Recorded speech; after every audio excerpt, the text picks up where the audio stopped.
ప్రజావాణి దరఖాస్తుల పరిష్కారానికి అధిక ప్రాధాన్యం ఇవ్వాలని కలెక్టర్ చిత్ర మిశ్రా అధికారులను ఆదేశించారు.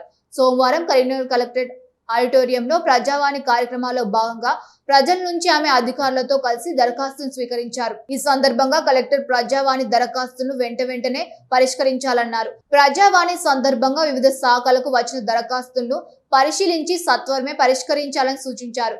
ప్రజావాణిలో భాగంగా ఈషా ఫౌండేషన్ వాలంటీర్లు కలెక్టర్ చిత్ర మిశ్రాను కలిశారు. ఈషా ఫౌండేషన్ ఆధ్వర్యంలో చేపడుతున్న గ్రామోత్సవం కార్యక్రమానికి సహాయ సహకారాలు అందించాలని కోరారు. ఈషా ఫౌండేషన్ యోగా, మెడిటేషన్ మాత్రమే కాకుండా rural education, free education, mobile health clinics లాంటి ఎన్నో సాంఘిక సేవా కార్యక్రమాలు చేపడుతున్నామన్నారు. ఈషా ఫౌండేషన్ వాలంటీర్ ప్రణయ తాజాగా తెలంగాణలో గ్రామోత్సవం కార్యక్రమాన్ని చేపడుతున్నామన్నారు. ఈ కార్యక్రమం తమిళనాడులో గత 18 సంవత్సరాల క్రితం ప్రారంభమైందని, ఇప్పుడు తెలంగాణలో కూడా ప్రారంభిస్తున్నామని చెప్పారు. గ్రామ పంచాయతీ స్థాయిలో మహిళలకు, పురుషులకు క్రీడలు నిర్వహించబడమే ఈ గ్రామోత్సవ ప్రధాన లక్ష్యమని స్పష్టం చేశారు.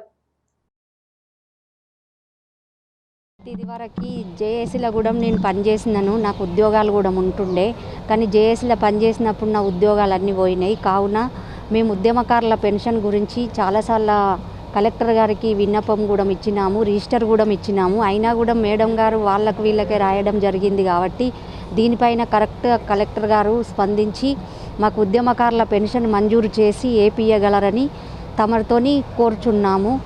ఇప్పటికి చాలాసార్లు కూడా మస్తు మంది వచ్చి ప్రజావాణిలో వినతి పత్రాలు ఇచ్చినా కూడా దీనిపైన ఎప్పుడు కూడా స్పందన అనేది కనబడట్లేదు.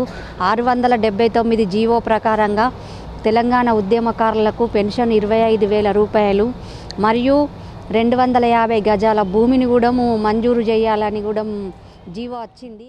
మరి కరీంనగర్ జిల్లా కేంద్రంలో జరుగుతున్న ప్రజావాణి కార్యక్రమంలో కలెక్టర్ గారిని కలిసి తెలంగాణ రాజ్యాధికార పార్టీ ఆధ్వర్యంలో ఈరోజు మరి ఫిర్యాదు ఇవ్వడం జరిగింది. దేనిపైన అంటే విద్యా సంస్థలు మరి అధిక దోపిడీ, ఫీజుల దోపిడీ చాలా చేస్తున్నారని చెప్పేసి దాని ఉద్దేశంతో మరి పేదలకు చదువుకోవాలంటే మరి ఫీజుల దోపిడీ అనేది ఒక భారంగా మారిందనే ఉద్దేశంతో ఈరోజు మరి ఫీజుల నియంత్రణ చేయాలి.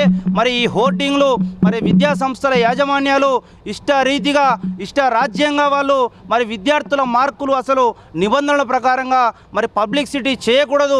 అయినా కూడా నిబంధనలను విలమించి మరి వాళ్ళు విద్యార్థుల మార్కులు ఫోటోలతో సహా పబ్లిసిటీ చేసుకుంటూ మరి చాలా తల్లిదండ్రులను ప్రలోభాలకు గురి చేసి అధిక ఫీజులు వసూలు చేసి వాళ్ళని చాలా ఇబ్బంది పెడుతున్నారని చెప్పేసి ఈరోజు మేము కలెక్టర్ గారికి కలిసి విన్నవించుకోవడం జరిగింది. కావాల్సిన ఇన్ఫర్మేషన్ ఈ రోజులలో ఎవరి దగ్గర వెళ్ళినా వాళ్ళు చిన్న చులకనగా చూసే భావన కల్పిస్తున్నారు. కాబట్టి ఈరోజు చంటి ముదిరాజు చెప్పిన ఆదేశాల మేరకు ఇది ప్రజల్లోకి బలోపేతం చేయడం కోసమే ఈ సమాచార హక్కు చట్టము మనం ముందుకు తీసుకెళ్ళడానికి రెడీగా ఉన్నాం. కాబట్టి ఈరోజు కలెక్టర్ గారికి వినతి పత్రంలో వారు మంచి సానుకూలంగానే మాకు సంధించారు.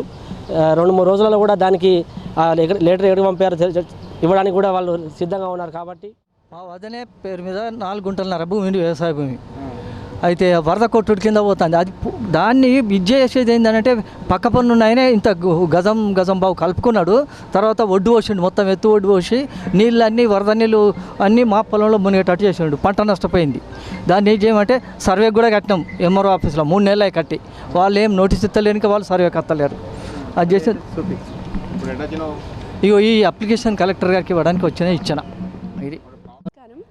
నా పేరు ప్రణయ, నేను ఈషా ఫౌండేషన్ వాలంటీర్ని. సో ఈషా ఫౌండేషన్ సద్గురు గారు ప్రారంభించారు ఈ సంస్థని. ఈషా ఫౌండేషన్ యోగా మరియు మెడిటేషనే కాకుండా ఎన్నో సోషల్ అవుట్రీచ్ ప్రాజెక్ట్స్ని కండక్ట్ చేస్తారు. Like rural education, free education, అట్లాగే మొబైల్ హెల్త్ క్లినిక్స్. తమిళనాడులో ఉన్న రూరల్ ఏరియాలలో చాలా సోషల్ ప్రాజెక్ట్స్ చేస్తున్నారు.